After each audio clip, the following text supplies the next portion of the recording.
Gold, trusted gold buyers. మీరు తాకట్టు పెట్టిన బంగారాన్ని విడిపించి ఈ రోజు ఉన్న మార్కెట్ ధరకు కొనబడను.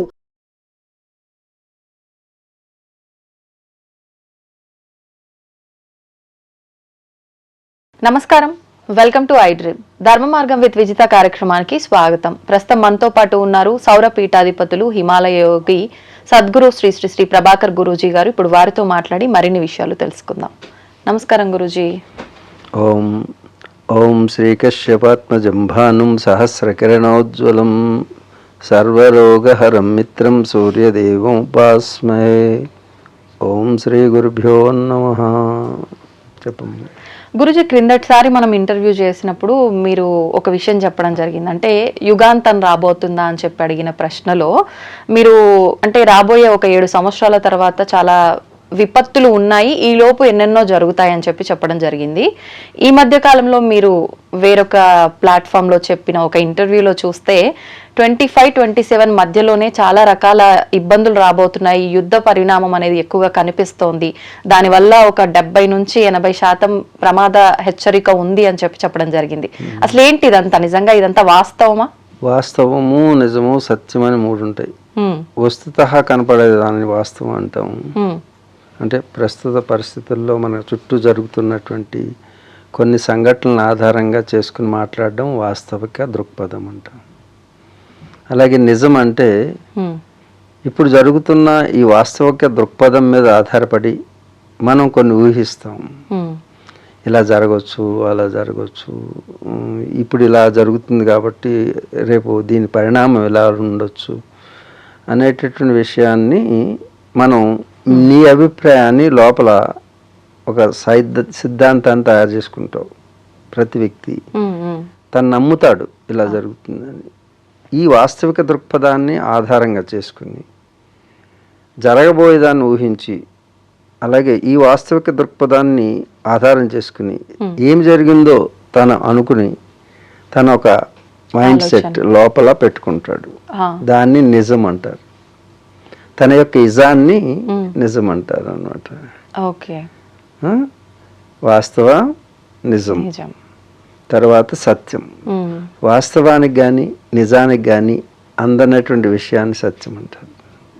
అందనటువంటి విషయం అందదు. ఉదాహరణ ఏమన్నా చెప్పండి. అంటే ఇప్పుడు సత్యం అంటే ఏంటంటే చూడండి, ప్రమాణము అంటారు. అవును, ప్రమాణం ఉందా అంటుంటారు. అని నేను చూశాను అంటారు. చూసావు. ఉదాహరణకి నీవు ఎవరు మోటార్ సైకిల్ మీద వెళుతున్నావు అనుకో, అతను పురుషుడు అనుకో, అజిత పలానా వారు కూడా వెళ్ళిపోయింది అని నీ హస్బెండ్కి చెప్పారనుకో, అతను వెంటనే ఒక పురుషుడు కూడా నా భార్య వెళ్ళింది అనగానే అతనిలో వేరే ఆలోచనలు మెదలవచ్చు. కానీ నువ్వు వెళ్ళింది నిజమే, చూసినవాడు ఒక పురుషుడితో వెళ్ళాడు అనుకుంటాడు.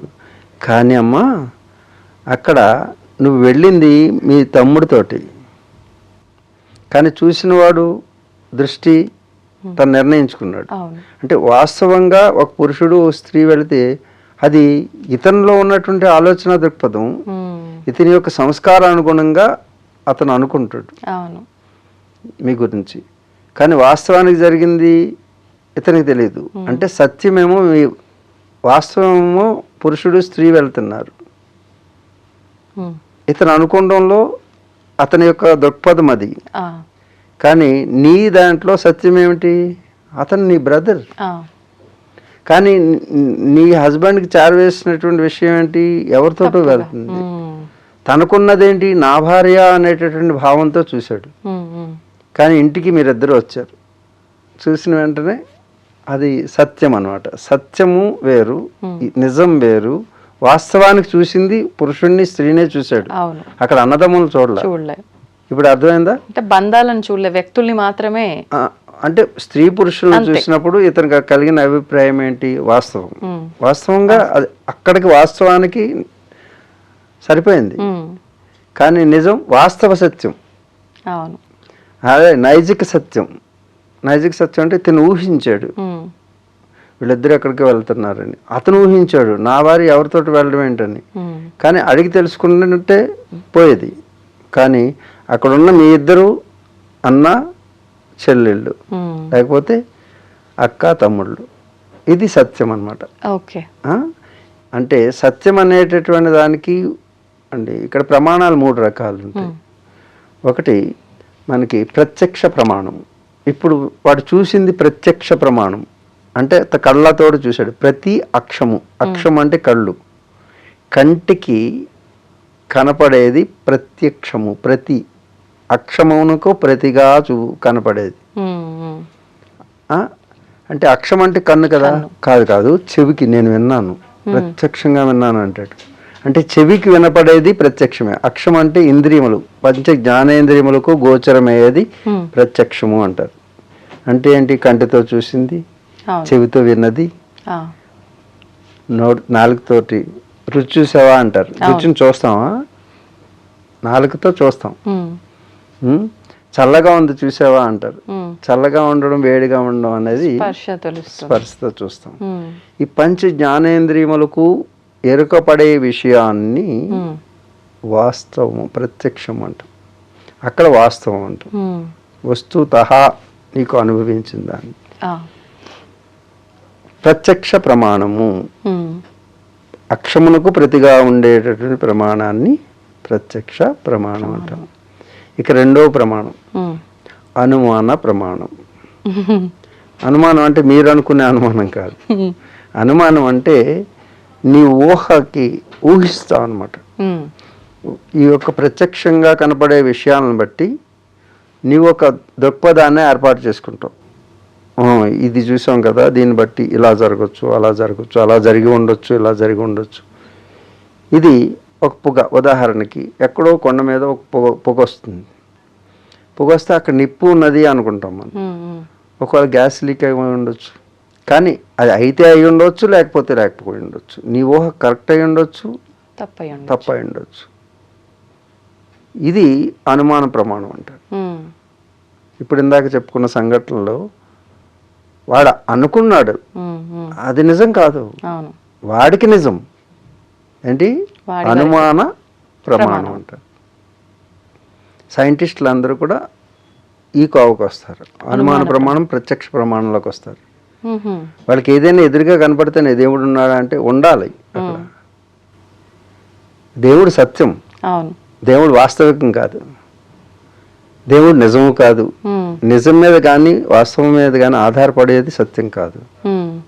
దానికి అతీతమైనటువంటి ఒకనొక స్థితి సత్యం. మరి ఈ సత్యాన్ని ఎలా తెలుసుకోవాలి అంటే ప్రత్యక్ష ప్రమాణము, అనుమాన ప్రమాణము కాకుండా ఆగమ ప్రమాణం అని ఉంటుంది. మనకి ఆగమాలన్నీ ఉంటాయి. మనకి చూడు, శృతి, స్మృతి, పురాణ, ఇతిహాస, ఆగమాలు, దర్శనాలని 6 శాస్త్రాలు. ఒక విషయాన్ని సరిగ్గా తెలుసుకోవాలంటే వీటి నుంచే రిఫ్లెక్ట్ అవుతుంది. ఈ జ్ఞానం మనకు ఉండాలి, అప్పుడే ప్రశాంతంగా ఉండగలుగుతాం. శృతి అంటే వేదం. సత్యం వద ధర్మం చర అని చెప్తుంది. సత్యం వద ధర్మం చర అంటే ఏంటి? ఏమిటి? సత్యం వద అంటే సత్యాన్ని వధించడము, ధర్మాన్ని చెర కదలటమేమో. చేర్చేటమేనా? ఇలాగే చెప్తున్నారు అందరూ, సత్యాన్ని వధించి ధర్మాన్ని చేర్చే అని. అందుకే ఇప్పుడు లోపల సత్యం వధిస్తే ధర్మం పాడైపోతుందనా ఏంటి? సత్యం వదతు అంటే చెప్పమని, సత్యమనే పలుకుము. ఓకే, చేర్చేయడం కాదు, సత్యమును పలుకు. ఓకే, అంటే అసత్యం మాట్లాడకూడదు అని. సత్యవాక్నే పలుకు, సత్యమునే పలుకు అని. ధర్మం చెర అంటే ధర్మమును ఆచరించు. ధర్మాన్ని ఆచరించేది, చెప్పేది కాదు. నీవు ఆచరించేది, అంతేగాని ధర్మం చెప్పేది కాదు. నువ్వు చేస్తే చేసుకుంటూ వెళ్ళేది, అది నువ్వు ఆచరిస్తూ వెళ్ళేది. అలాగే సత్యం చెప్పేది. ఓకే, అందుకు సత్యమును పలుకాలి అని చెబుతుంది వేదం. దాని యొక్క సమగ్ర సారాంశం మొత్తం అంతా అదే. శృతి, స్మృతి, పురాణాలు ఏం చేస్తాయంటే దాన్ని క్యారెక్టరైజేషన్ చేస్తాయి. అంటే ఒక్కొక్క పాత్ర, ధర్మం ఎలా ఉండాలి, ధర్మాన్ని ఎలా ఆచరించాలంటే ఎన్ని రకాల ధర్మాలు ఉన్నాయి, ఆ క్యారెక్టర్లు వస్తాయి. అధర్మం అంటే ఒక క్యారెక్టర్ వస్తుంది, అది ప్లే చేసి చూపిస్తుంది అనమాట. ప్లే చేసి చూపించి అది దేవుడి క్యారెక్టర్లో ఉండేటటువంటివన్నీ కూడా మంచి చేస్తే ఎలా జరుగుతుంది, చెడు చేస్తే ఎలా జరుగుతుంది, అధర్మం చేస్తే ఎలా జరుగుతుంది, ధర్మం చేస్తే ఎలా జరుగుతుంది అని ప్లే చేసి చూపిస్తాయి. చిన్నపిల్లలకి స్మార్ట్ క్లాసుల్లోనూ థియరీ ఉన్నటువంటి దాని ప్రాక్టికల్స్లోనూ ఎలా చూపిస్తామో అది ఒక డ్రామా లాగా వేసి, ఇదిగో 5గురే మంచి వాళ్ళు ఉంటారు, 100గురు చెడ్డవాళ్ళు ఉంటారు ఎప్పుడు. కాబట్టి 100గురు చెడ్డవాళ్ళు ఎంత గొప్పగా అనుభవిస్తుంటారు చూడండి. చాలామంది అంటుంటారు అందరూ వాళ్ళు చెడ్డవాళ్ళు అండి, వాళ్ళకి ఎన్నో సంపదలు ఉన్నాయి, ఎన్నో అనుభవిస్తున్నారు, మేము మంచి పనులు చేస్తుంటే మాకు చూడండి కష్టాలు ఎలా వస్తున్నాయో, దేవుడు లేడండి అసలు, మంచిగా రోజులు లేవండి అంటుంటారు. అందరూ కూడా ఇదే ప్రశ్న, ప్రేక్షకులు అందరూ కూడా. మేము ఎంతో మంచిగా ఉంటామండి, చెడ్డవాళ్ళకే రోజులండి. వాస్తవం. నన్ను ఇంకొక యాంకర్ ఎవరు అడిగింది అదే ప్రశ్న కూడా. ఎందుకండి ఎప్పుడు చూసినా చెడ్డవాళ్ళే గొప్పగా ఉంటారు, మంచికి కష్టాలు వస్తుంటాయి, నీకెందుకమ్మా కష్టాలు, అలా వస్తాయని పురాణాల్లో చెప్పారు మనకి, ఇతిహాసాల్లో. 5గురి పాండవులు ఎక్కడి వరకు వెళ్ళారు, భిక్షాటం చేసుకుని బ్రతికే వరకు వెళ్ళిపోయారు. అంత పెద్ద సామ్రాజ్యాన్ని పెట్టు, పక్కన భగవంతుడు ఉన్నాడు, శ్రీకృష్ణ పరమాత్మ ఉన్నాడా లేదా? మరి ఉంటే ఎందుకు వాళ్ళు భిక్షాటం చేసుకున్నారు? అంటే ఎటువంటి వారికైనా ఇది తప్పదు అని మనకు తెలియజేయడం కోసమా? నీకు తెలియడం కాదు, ధర్మాచరణ చేసేవాళ్ళు ఎన్ని కష్టాలు అనుభవించినా ధర్మాన్ని విడనాడకూడదు. అంత పెద్ద సామ్రాజ్యం ఉంది, వీర్యం ఉన్నది, శౌర్యం ఉన్నది, తేజస్సు ఉన్నది, పక్కన భగవంతుడు పక్కనే ఉన్నాడు, అయినా కష్టాలు అనుభవించారు. చూడండి, మనం నేర్చుకోవాల్సింది ఇతిహాసాల నుంచి.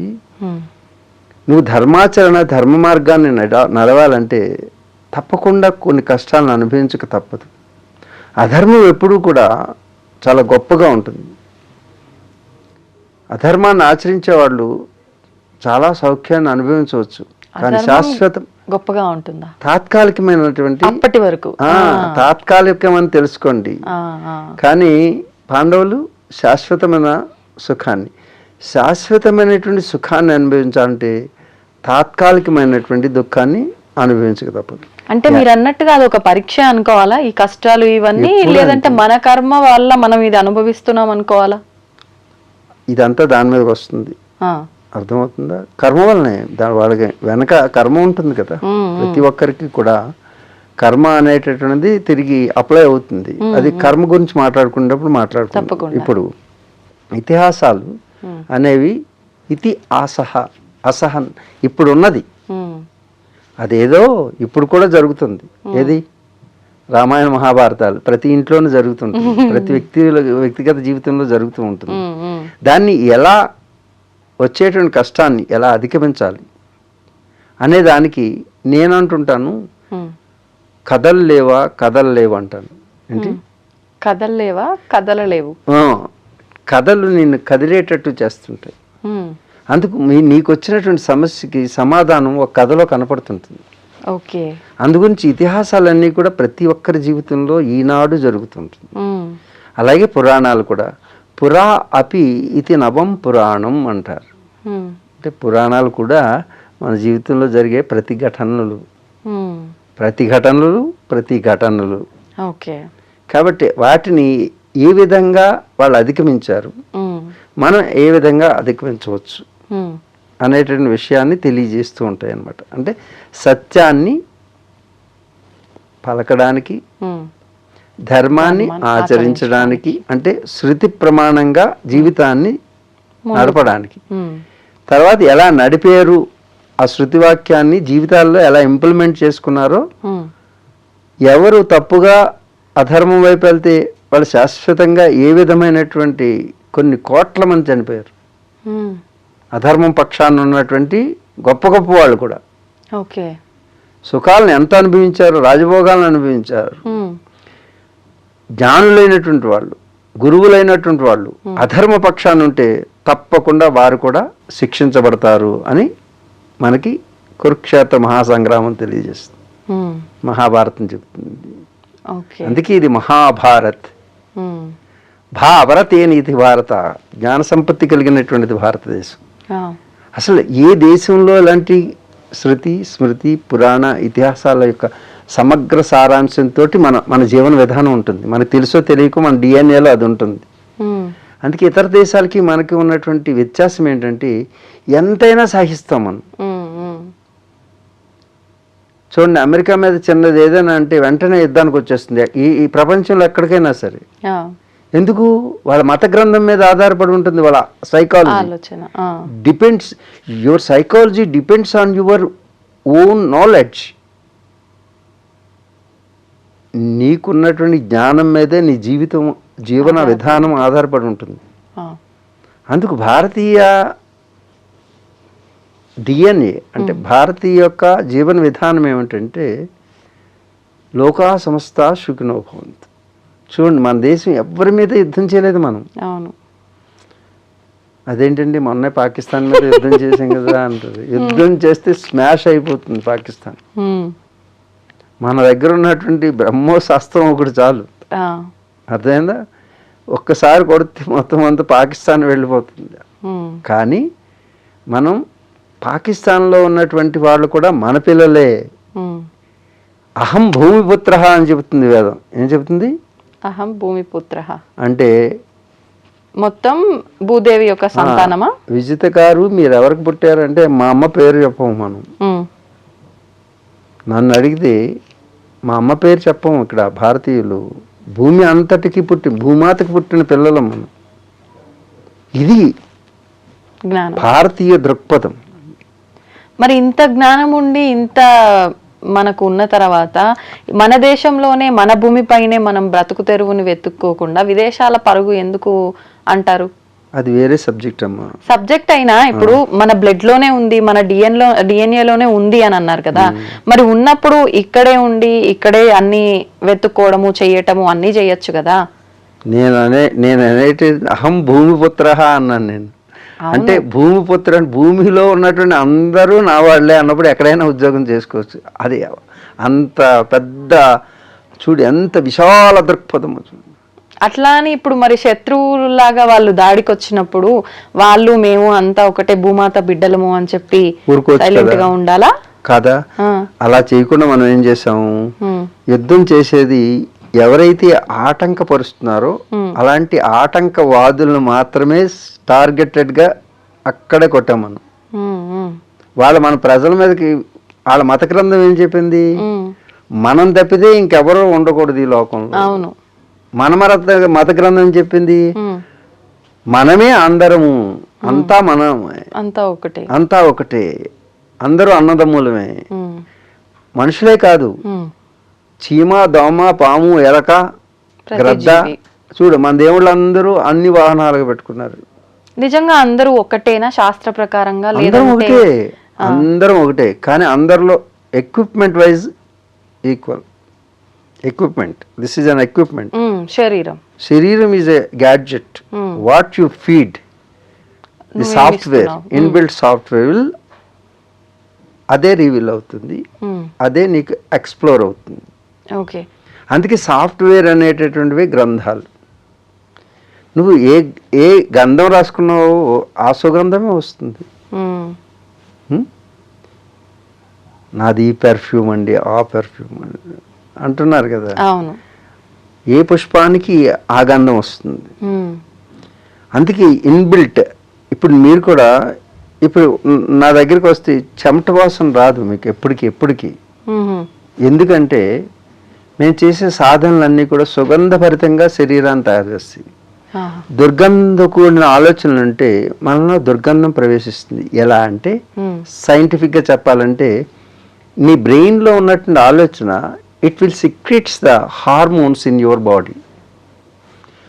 ఆలోచన నీలో రసాయనాన్ని తయారు చేస్తుంది, కొన్ని రసాలను వదులుతుంది, హార్మోన్స్ వదులుతుంది. తినే అన్నాన్ని బట్టి కూడా నీ మనసులో ఆలోచన వస్తుంది. జైసా అన్ వైసా మన్ అంటారు. నీ అన్నం యొక్క సూక్ష్మ రూపమే నీ మనసుగా మారుతుంది. ఆ మనసులో వచ్చేటువంటి ఆలోచనలు యొక్క పరంపరే నీ కెమిస్ట్రీగా మారుతుంది. కెమిస్ట్రీ బికమ్స్ యాక్షన్, అంటే నీ యొక్క కర్మాచరణ వస్తుంది. అలాగే ఇతర దేశాల యొక్క ఆలోచన దేని మీద ఆధారపడి ఉంది? వాళ్ళ మత గ్రంథం మీద ఆధారపడుతుంది. అదే సుగంధం. వాళ్ళ మతాల్లో ఏం చేస్తున్నారు, మా దేవుడే గొప్పవాడు, నిజదేవుడు అంటారు. మీ దేవుడు కూడా దేవుడే అంటాం మనం. అవును, అంటే మీ దేవుడు కూడా దేవుడే అంటే అదే మనం చేస్తున్న తప్పు కాదు, మన దృక్పథమే అది. మనకు మన మన మన నరాల్లో, మన డిఎన్ఏలో ఆర్ఎన్ఏ అంటే కెమికల్ యొక్క, అది మనం ఎంత వాళ్ళ ఫైట్ చేద్దామన్నా చేయలేం. మనం అందరం ఒకటవుదాం అంటే ఏది, ఎవరి మీద పోట్లాడడానికి వెళదామంటే వెళ్ళలేము మనం. ఎప్పటికీ హిందువులారా ఏకం కండి అనే స్లోగన్ పనిచేయదు. ఎందుకంటే హిందువులే కాదు, ఈ విశ్వంలో ఉన్నటువంటి సకల చరాచర జీవరాశి నా అన్నదమ్ములు. అహం భూమిపుత్ర. చీమ దోమను కూడా చూడు, చీమదేవుడు, చీమేశ్వరుడు, దోమేశ్వరుడు అని కూడా పూజ చేస్తాం. నల్లేశ్వరుడు కొడుతున్నా సరే కలశాల గుళ్ళు ఉన్నాయి మనకి. అవునా? ఎక్కడ ఎక్కడ పడితే ఇప్పుడు నేను పెడితే నల్లేశ్వరుడు అంటే వచ్చి పూజ చేస్తారు మన వాళ్ళు. అర్థమైందా? అంటే చూడండి, మనకి పాడు చేసి ఎలకను కూడా మూషిక వాహనాలు దానం పెట్టుకుంటాం. విషానికక్కే విషార్పాల్లో సైతం భగవంతుడి యొక్క భవ్య రూపాన్ని దర్శింపచేయగలిగినటువంటి ధీశక్తిని, జ్ఞానాన్ని ప్రసాదించింది మన భరతమాత. అంటే సృష్టిలో ఎకలాజికల్ బ్యాలెన్స్ని దెబ్బతీయకుండా చీమ పని చీమ చేస్తుంది, దోమ పని దోమ చేస్తుంది, భామ పని భామ చేస్తుంది. భామ పని చేయడం గొప్పదా, చీమ పని చేయడం గొప్పదా అంటే చీమ తన పనిని తాను చేయడం ఎంత గొప్పదో భామ చేసే పని అంతే. అంటే ఎకలాజికల్ బ్యాలెన్స్ అంటే ప్రకృతి సమతుల్యాన్ని దెబ్బతినకుండా చేయడానికి ఈ జీవ వైవిధ్యం వచ్చింది. ఏ ప్రాణిని నువ్వు చంపేసినా దాని వెలితిని పోడ్చలేవు, అక్కడ వెలితి ఏర్పడుతుంది. ఇది అధర్మం అంటే. ఇలా చెప్పింది మన యొక్క భారతీయ తత్వశాస్త్రాలు. ఇప్పుడు ప్రత్యక్షం, అనుమానం, ఆగమం అనేటటువంటి ప్రమాణాలు వేదాలు, ఉపనిషత్తులు, మనకున్నటువంటి శృతి స్మృతి పురాణ ఇతిహాసాలు, దర్శనాలు, ఆగమాలు, అక్కడి నుంచి డైవర్ట్ అయ్యాము. ఆగమ ప్రమాణం అంటాం ప్రమాణాల్లో. ఆ ప్రమాణాల్లో ప్రత్యక్ష ప్రమాణం చూశారు అంటే ఇంద్రియాలకి గోచరించేటటువంటి దాన్ని ప్రత్యక్ష ప్రమాణము. ఇది సైన్స్ దీంట్లో ఉంటుంది. అనుమాన ప్రమాణంలో ఉంటుంది. ఈ రెండు ప్రమాణాలు కానిది సత్యం. ఈ రెండిటికి అన్నది వేదం అంటే విద్ అనే సంస్కృత ధాతువు నుంచి వచ్చింది. విద్ విద్ అంటే జ్ఞానే అని అర్థం. విద్ జ్ఞానే. జ్ఞానం అంటే ఏమిటి? జ్ఞానం అంటే ఏమిటి? జ్ఞానం అంటే ప్రత్యక్షం చేత కానీ అనుమానం చేత కానీ ఎరుకబడని విషయాన్ని ఎరుకపరిచేదాన్ని జ్ఞానము అంటారు. అంతే. జ్ఞానం అంటే నాలెడ్జ్, నాలెడ్జ్ అంటే జ్ఞానం కాదు. నువ్వు చూసేదానికి అందకుండా, నీవు ఊహించడానికి ఊహకు అందకుండా ఉండేటటువంటి ఒక విషయాన్ని వెతికి పట్టి నీకు అందించేది, అది విద్య. ఇప్పుడు విద్యా విధానం లేదు. చదువుకుంటున్నాం. ఏం చేస్తున్నాం? చదువుకుంటున్నాం. కానీ విద్య నీవు సాధన ద్వారా పొందేటటువంటి విద్య, అభ్యాసం ద్వారా పొందేది. అభ్యాస వైరాగ్య తన్నిరోధ అంటాడు పతంజలి మహర్షి. సత్యాన్ని తెలుసుకోవాలంటే అది ప్రత్యక్షం చేత కానీ అనుమానం చేత కానీ ఎరుకపడదు. అంటే ఇప్పుడు చేసేటటువంటి సైంటిస్టులు చేసేది వాస్తవిక దృక్పథం. అంటే మెటీరియలిస్టిక్ వరల్డ్, ఈ మాస్ని కనుక వాళ్ళు అధ్యయనం చేస్తున్నారు. ఇప్పుడు ఆధునిక శాస్త్రవేత్తలు మాస్కి కారణం ఏంటి అంటే ఈ సృష్టికి కారణం ఏంటి? సృష్టి మీరు చూస్తున్నారు కదా, ఈ ప్రపంచం, గెలాక్సీలు, సూపర్ నోవాసు ఇవన్నీ ఉన్నాయి, మిల్కీ వేస్, ఇవన్నీ కూడా సృష్టి కదా. ఇదంతా కలిపితే మాస్ అంటే పదార్థం. పదార్థం వాస్తవం, అవి కనపడుతుంది. కానీ ఈ పదార్థాన్ని ఎలా తయారైంది? విశ్వం అంతా ఎలా తయారైంది? భగవంతుడి సృష్టి కదా. ఆ భగవంతుడు అనేది పక్కన పడ్డాయి, తర్వాత సంగతి చూద్దాం. ముందు దీని వెనక దీని కెమిస్ట్రీ ఉండొచ్చు, ఆ కెమిస్ట్రీ లెవెల్లో కూడా వాళ్ళు అధ్యయనం చేస్తారు. ఫిజిక్స్ కెమిస్ట్రీ దాటిన తర్వాత బియాండ్ దట్ అసలు ఈ కెమిస్ట్రీ అలా పుట్టింది. కొన్ని కెమికల్ కాంపౌండ్స్ కొన్ని ఇవన్నీ కలిస్తే ఓట్ ఫామ్ అయిందనుకో, దీని వెనక ఇప్పుడు మనం ఫామ్ అవడానికి ఏంటి, ఒక చిన్న కెమికలే కదా. మనలో ఉండేది ఆర్ఎన్ఏ, డిఎన్ఏ ఇవన్నీ కూడా కెమికల్సే కదా, హార్మోన్స్ ఇవన్నీ కలిస్తే. కెమిస్ట్రీ దాటిన తర్వాత ఆ ఎనర్జీ ఎక్కడి నుంచి వస్తుంది, ఎనర్జీ వెనక పవర్ ఎక్కడి నుంచి వస్తుంది. ఎనర్జీని పవర్ని చూడలేం కదా మనం, అది అనుమాన ప్రమాణంలోకి వెళ్తుంది. అనుమాన ప్రమాణం దాటితేనే కానీ సత్యం కాదు. ఆ సత్యం తెలవాలంటే జ్ఞానం కావాలి. ఏం కావాలి? జ్ఞానం, విద్య కావాలి. విద్య అంటే ఇప్పుడు చదువుకునేది కాదు. వీళ్ళందరూ చదువుకుని సైంటిస్టులు అయ్యారు. చదువు కొంటే రాదు, చదువుని సమాధిలో దర్శించాలి, విద్య వస్తుంది. చదువుకుంటే వచ్చేది మీకు చదువు అయితే, మీరు తెలుసుకుంటే వచ్చేది జ్ఞానం. అది ఎలా తెలుసుకోవాలి అంటే దానికి వేదం చెబుతుంది అన్నమాట. ఆ వేదాన్ని అనుసరించి విద్యా విధానం ఉంది. ఆ వేదం మాత్రమే చెబుతుంది సత్యమేదో. ఆ వేదాన్ని అధ్యయనం చేసి తెలుసుకున్న వాళ్ళకి సత్యాన్వేషణ చేయగలుగుతారు, సత్యాన్ని శోధించగలుగుతారు, ఆ సత్యాన్ని సాధించగలుగుతారు, సత్యాన్ని అనుభవించగలుగుతారు. అలాంటివి ఆగమ శాస్త్రాలు చెప్తాయి. ఓకే, ఆగమాలంటే పరంపరగా వచ్చినటువంటి ఒక విద్యా విధానాన్ని ఆగమాలు అంటారు. ఏదైనా ఒక విషయాన్ని ప్రయోగాత్మకంగా చేయాలంటే ఒక వ్రతం ఉంది. ఆ వ్రతాన్ని సైంటిఫిక్ విధానంలో అంటే అవుట్పుట్, వ్రతం చేస్తే ఈ ఫలితం వస్తుంది అన్నారు అనుకో, రాదు మనకి. నిజానికి ఎందుకు రాదంటారు? ఆగమాల్లో వస్తుందని చెప్పారు కానీ రావడం లేదు. ప్రయోగం చేసేటటువంటి వాళ్ళలో లోపం ఉంది. ఓకే, అంటే ఆచరణలో లోపం అనుకోవచ్చా? ఆచరణ, దానికి వాడేటటువంటి ఒక H2O అన్నాం అనుకో, హైడ్రోజన్ ఆక్సిజన్, ఈ రెండు కాకుండా ఇంకోటి ఏదో కలిపామనుకో H2O రాదు అక్కడ. లేకపోతే H తెచ్చావు, హైడ్రోజన్ తెచ్చావు, ఆక్సిజన్ తెచ్చావు, ఇది ఒక మాలిక్యూల్ అదొక మాలిక్యూల్ వేసి అనుకో, అది వాటర్ కింద కన్వర్ట్ కాదు. హైడ్రోజన్ బ్లాస్ట్ చేస్తుంది, ఇక్కడ ఆక్సిజన్ ఫైర్ చేస్తుంది, దానికి సహకరిస్తుంది. అంటే రెండు మంట అయిపోతాయి.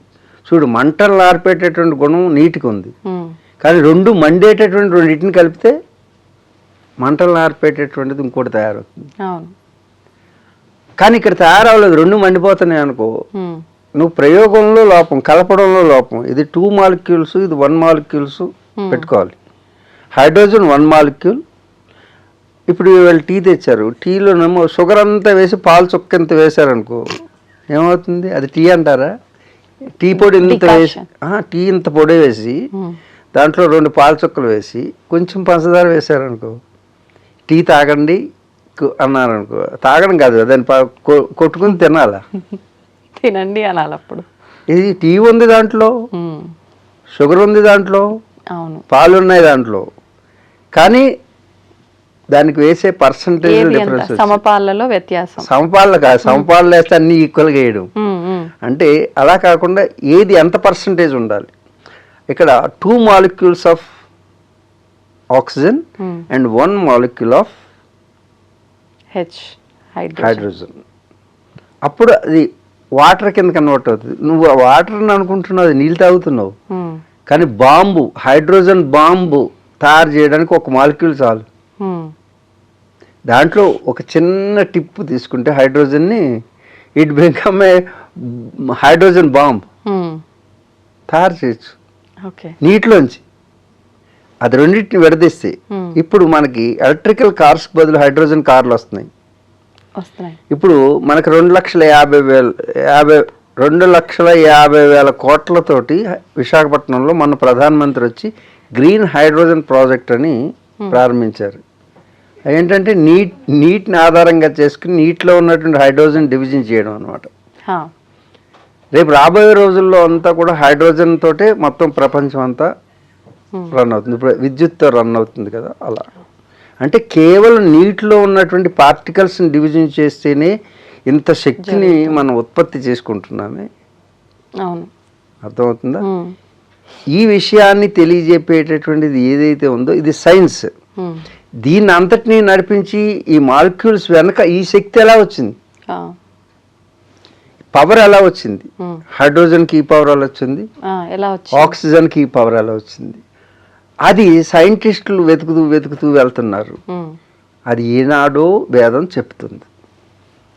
దాని పేరే generation operation destruction. G for generation, O for operation, D for destruction.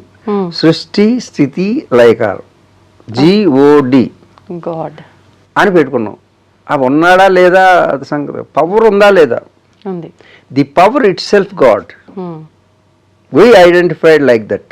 ఆధ్యాత్మికంగా ఇప్పుడు ఆధ్యాత్మికతకి అంటే భక్తి మార్గానికి తేడా తెలియకుండా రెండు కలిపేస్తున్నారు మీరు కూడా, యాంకర్లు కూడా. భక్తి అనేది అది రిచువల్స్కి సంబంధించింది, అంటే భగవంతుడు ఒక విగ్రహ రూపంలో ఆరాధించడం. కానీ ఆధ్యాత్మికవేత్తలు అది ఒక శక్తి స్వరూపంగా చూస్తారు. అంటే శక్తి అంటే మళ్ళా అమ్మవారండి అని అడక్క, మళ్ళీ దానికి ఒక ఫిగర్ తగిలిస్తారు. దానికి ముక్కు ఏమీ లేదు, శక్తికి రూపం లేదు. ఆ బ్రహ్మ అంటే మీరు అనుకునే బ్రహ్మ ఏది, 4 తలకాల బ్రహ్మ అనేది అది కాదు. బ్రహ్మ అంటే బృహ్ అనే సంస్కృత ధాతువు వచ్చింది, ధాతువు నుంచి వస్తుంది. బృహ్ అంటే అని అర్థం. ఎప్పుడు హా అంటాం, ఏదైనా భావానికి అందనప్పుడు, భాషకి లొంగనప్పుడు అంత అనమాట. అనంతమని, ఆశ్చర్యాన్ని కలిగించిన అనంతం అంటే భాషకు అందేది కాదు. భగవంతుడు అనేవాడు మాటల్లో చెప్పలేదు, అది ఒక అనుభవం. అందుకే భగవంతుడు చూపిస్తావంటే తీపిని అంటే స్వీట్ని చూపించగలవు, కానీ తీపి ఎలాగుందో చూపించలేవు. ఎవరికి వారు నోటు మీద నాలుక మీద వేసుకుంటే నీకు ఒక రకంగా అనిపించవచ్చు, నాకు ఒక రకంగా అనిపించవచ్చు. కాబట్టి నీ అనుభవం నీది, నా అనుభవం నాది. అందుకే భగవంతుడి విషయంలో ఎవరి అనుభవం వాళ్ళది. కానీ ఆ యొక్క పరమేశ్వరుడు లేకపోతే ఆ పరమాత్మ అనేటటువంటి ఒక అనుభవం మాత్రమే, దాన్ని ఎవరూ చూడలేరు. అది సత్యం. అందుకే సత్యాన్వేషణ చేయాలంటే మనకి అనుభవజ్ఞులైనటువంటి వారు గతంలో అనుభవించి వాళ్ళు చెప్పిన దాన్ని ఆధారం చేసుకోవాలి. కానీ మీరు కూడా అనుభవించాలంటే మీరు వాళ్ళు చేసింది చేయాలి. ఆ ప్రయోగాలు ఏది మన ఋషులు అందించినవి ఆగమాలు.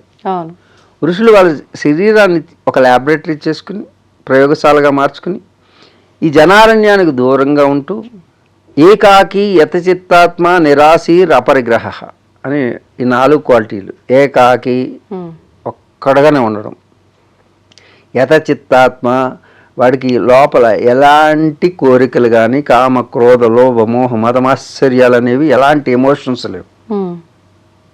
ఏదో కోరికతో చేయట్లేదు, నేను జనాన్ని ఉద్ధరిద్దాం, లోక కళ్యాణం చేద్దాం, ఆ కోరిక కూడా లేదు.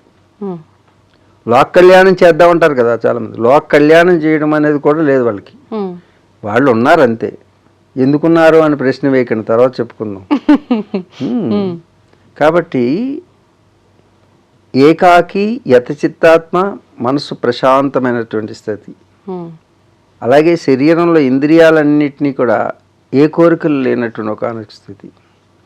ఎప్పుడూ కూడా తన యందు తాను దృష్టి కలిగి ఉండడం. నిరాశి, ఏ ఆశ లేనివాడు. అపరిగ్రహ అంటే ఇప్పుడు ఈ వస్త్రం కూడా లిమిట్గా వాడతారు వాళ్ళు, అంటే కేవలం కప్పుకోవడానికి. శరీరాన్ని వస్త్రంగా భావన చేసి పైన ఏ వస్త్రం ధారణ చేయకుండా, అంటే అవసరం లేనటువంటి ఒకనొక స్థితి. వాళ్ళు నీరు వాడరు, ఆహారం వాడరు, మొత్తానికి కంప్లీట్గా. అంటే ప్రకృతి మీద కూడా ఆధారపడకుండా, తన శ్వాస మీద కూడా ఆధారపడకుండా ఉండేటువంటి ఒకనొక స్థితి. అపరిగ్రహం అంటే పరిగ్రహించడం, అంటే నీకు అవసరానికి మించింది ఏది కించెత్తున్నా అది పరిగ్రహం అంటారు. అపరిగ్రహం అంటే పరిగ్రహించకుండా ఉండడం. నీది కానిది, నీకు అవసరం లేనిది ఏదైనా నీ దగ్గర ఉంటే అది పరిగ్రహం అవుతుంది. ఆ స్థితికి వెళ్ళినప్పుడే సత్యం అనేది అన్వేషించగలుగుతారు ఎవరైనా. లేకపోతే ఈ ప్రయోగం చేస్తే ఇది కనిపెడితే దీని మీద పేటెంట్ తీసుకుంటే ఎంత వస్తుంది, ఇది సైంటిస్ట్ ఆలోచన. కానీ సైంటిస్ట్ ఆలోచన అంటే ఋషుల ఆలోచన ఏంటంటే వాళ్ళు చేసేటటువంటి ప్రయత్నం ఏదైతే ఉందో అది తర్వాత తరాల వారు ఆచరించే విధానాన్ని వాళ్ళు ఆచరించి వెళ్ళిపోయారు అంతే, మిమ్మల్ని ఆచరించమని కూడా చెప్పలేదు. ఆ పరంపరని మనం తీసుకుంటే అది ఆగమము అవుతుంది. అర్థమైందా? ఇది ఆగమము. ఆగమమే సత్య ప్రమాణము. ఇప్పుడు మనం ప్రత్యక్ష ప్రమాణము, అనుమాన ప్రమాణము, ఆగమ ప్రమాణం. ఎందుకు ఇది ప్రమాణం అంటే వాళ్ళకి ఈ క్వాలిటీస్ ఉన్నాయి. నిరాశీర్, ఏకాకి, యతచిత్తాత్మ, నిరాశీర్, అపరిగ్రహ. ఎవరికున్నది సత్యాన్వేషణ చేసే ఏ సైంటిస్ట్కి ఉన్నది? అందుకు సైంటిస్ట్కి ఎప్పుడు సత్యం గోచరించదు. వాడు అదే సైంటిస్ట్గా మారితే, సెయింట్ అంటే ఇలా ఉంటారు. దాన్ని మేము ఆచరించడానికి ప్రయత్నం చేస్తున్నాం. నా జీవితం తెలిసే ఉండొచ్చు, నేను ఇప్పటికీ కూడా ఎప్పుడూ కూడా ఏది అవసరానికి మించి పెట్టుకోలేదు. ఉన్నాయన్నీ వదులుకుంటూ వస్తున్నాను. నేను గతంలో చెప్పాను, 2 కార్లు ఉండేవి, 1 కారు చేసుకున్నాం. 1 కారు ఉన్నది, ఆ కారు కూడా తీసా. ఇప్పుడు కాళ్ళు మాత్రమే ఉంచుకుంటున్నాను మ్యాక్సిమం. మరి ఫ్లైట్లో తిరుగుతున్నారు కదా అని అనొచ్చు, నాకు సంబంధం లేదు. నువ్వు ఇంటర్వ్యూ తీసుకున్నావు, నువ్వు తెచ్చుకుంటావు. ఇప్పుడు నువ్వు కారు నువ్వు పంపించుకున్నావు, లేకపోతే నేను ఇంటర్వ్యూ నాకు అవసరం లేదు. ఎందుకంటే నేను ఏది కావాలని కోరుకుంటున్నా. It was happening thing, it's okay. నేను ఆపను కూడా. ఇప్పుడు నువ్వు ఇంటర్వ్యూ అడిగితే నేను ఆపలేదు, అవునన్ను కాదన్ను. రాలేదనుకో జరగదు. నువ్వు కారు పంపించావు, వచ్చావు, లేక మొన్న నువ్వు వచ్చావు, కాబట్టి జరుగుతుంది. It was happening thing, just I'm a witness. మరి ఇప్పుడు వస్తువులకైతే ఇంత సింపుల్ గా చెప్పారు, 2 ఉన్నాయి, ఒకటికి వచ్చింది, ఒకటి కూడా. ఆస్తులు కూడా, విషయం, ఆస్తులు కూడా, ఆస్తులు ఓకే, మనుషులు కూడా. మీకు ఫ్యామిలీ ఉంది, వాళ్ళని పక్కన పెట్టారా? పక్కన పెట్టము. నువ్వు సాక్షిగా ఉండు, అన్నిటిని వదిలేసి వెళ్ళిపోమంటలేదు నీకు. అదే చెప్తున్నా. అపరిగ్రహం అంటే ఏది ఎంతవరకు ఉంచుకోవాలో అంతవరకు ఉంచుకుంటే అన్ని వదలడం సన్యాసం. ఓకే. దాన్ని వైరాగ్యానికి కూడా అర్థం ఉంది.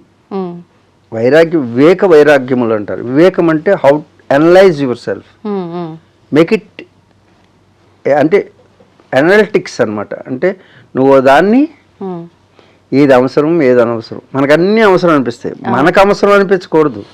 శాస్త్రపరంగా అంటే ఆగమ శాస్త్రాలను అనుసరిస్తూ దాంట్లో ఎలా వెళితే మనం ఆ యోగి యొక్క సెయింట్ స్థితిని అందుకుంటామో అది ఆగమాల్లో ఉంటుంది. ఓకే, సంతోషం అండి. అనేక విషయాల్ని చాలా అద్భుతంగా సవివరంగా అందించినందుకు ధన్యవాదాలు.